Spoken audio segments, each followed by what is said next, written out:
And every teacher is different.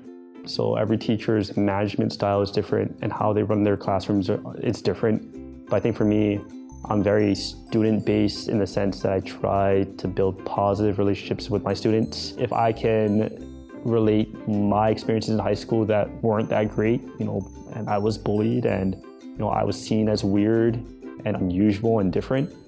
For a lot of the kids, who are feeling that way, they kind of feel a little more comfortable in your classroom because then they feel like, okay, he kind of gets me. I don't want to be standing in front of my class for an hour trying to just give them or spoon feed them or force feed them information. I'd rather have them explore and be empowered to learn how they want to learn. There are going to be teachers who would disagree with me and say that, content should be the driving force in the classroom. And I respect that. I think for me, though, it's more so what's the goal of being an educator? I think the goal is we want to make our kids better.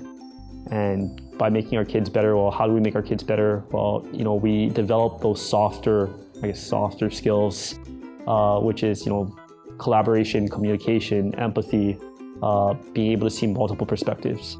And I think my philosophy is you weave your curriculum, your content around those soft skills. And I think that's what education is so great, is because of the fact that you have all these teachers with different philosophies.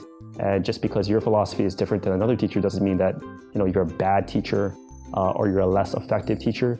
It's just trying to navigate and find a balance between, I think having a manageable classroom in which the kids understand that there are certain expectations that need to be completed and done. And if you can do that, then, you're effective.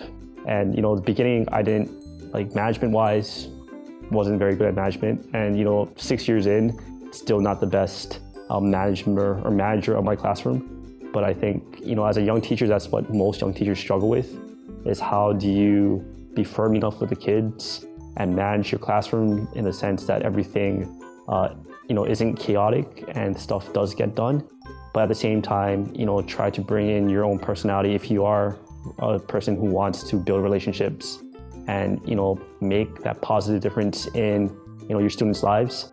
It's almost like you have to tell yourself that you have to let go of kind of the control reins or whatever you'd call it, and kind of let the kids do what they want to do, but at the same time have those set expectations that you expect them to get things done, because if you don't, then your classroom is just going to be one chaotic mess and you won't really be able to survive your first year.